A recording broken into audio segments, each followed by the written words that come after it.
Kisah Imam Syafi'i saat bermalam di kediaman Imam Hambali. Kita tahu bersama bahwa pendiri mazhab Syafi'i yang diikuti oleh mayoritas umat Islam Indonesia adalah Imam Syafi'i. Jadi dapat tergambarkan betapa begitu alimnya Imam Syafi'i di dalam hasanah hukum Islam semasa hidupnya. Karena menjadi seorang mujtahid atau pendiri mazhab, memerlukan kepandaian dalam banyak keilmuan, seperti paham dan hafal Al-Quran dan hadis. Salah satu kisah betapa alimnya Imam Syafi'i tertulis dalam kitab Anisul Mu'minin. Dalam kitab itu diceritakan bahwa Imam Syafi'i menyelesaikan 72 masalah fikih saat bermalam di kediaman Imam Hambali, pendiri mazhab fikih Hambali.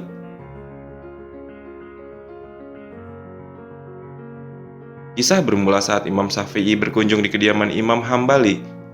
Walaupun sama-sama pendiri mazhab, tapi sebagai seorang murid, Imam Hambali merasa begitu gembira mengetahui gurunya saat mengaji di Baghdad itu berkunjung dan berniat akan bermalam di kediamannya.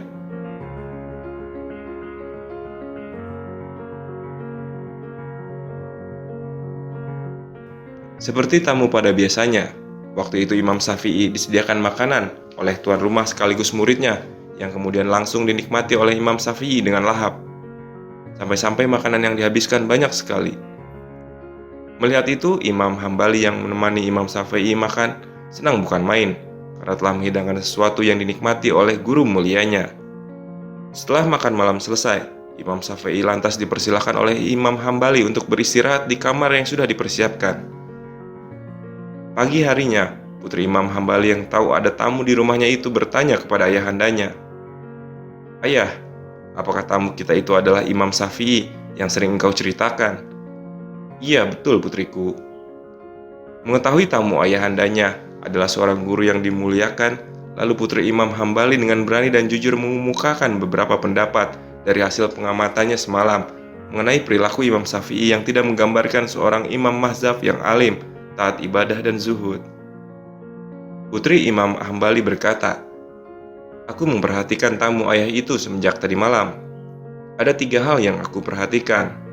Pertama, saat kita menghidangkan makanan, beliau makan banyak sekali.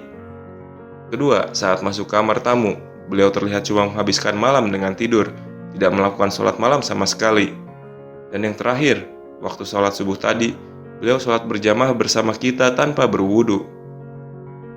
Waktu putrinya menyampaikan pendapat mengenai gurunya itu, nampak Imam Hambali hanya terdiam tanpa berkomentar apapun. Namun hal-hal yang mengherankan dan membingungkan itu masih dipikirkan oleh Imam Hambali.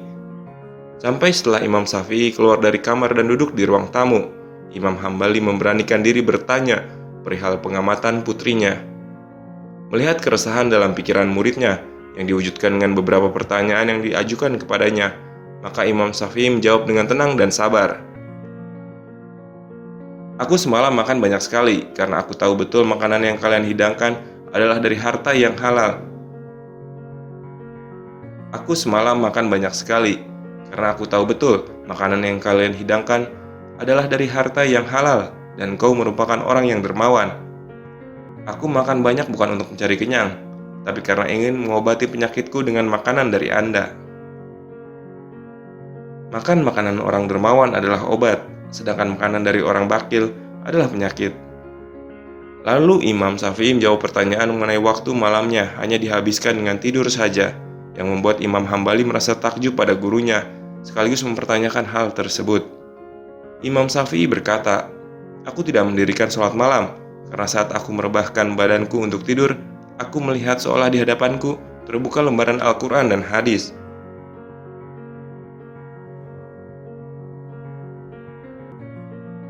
Kemudian waktu itu juga Allah memberikan petunjuk kepadaku menyelesaikan 72 masalah fikih dalam satu malam yang aku harapkan bisa bermanfaat untuk umat Islam, sehingga malam itu aku tidak punya kesempatan untuk sholat malam." Lalu Imam Syafi'i langsung menjawab kegundahan putri muridnya itu dengan berkata, "Sedangkan aku sholat subuh bersama kalian tanpa berwudu, karena aku belum tidur. Sepanjang malam aku terjaga karena memikirkan masalah-masalah fikih itu, sehingga aku sholat subuh bersama kalian dengan wudu sholat isya." Mengetahui penuturan-penuturan Imam Syafi'i itu, Imam Hambali yang menyimak sedari awal bersama putrinya hanya termenung menyadari kehilafannya atas prasangka buruk kepada guru yang dicintainya.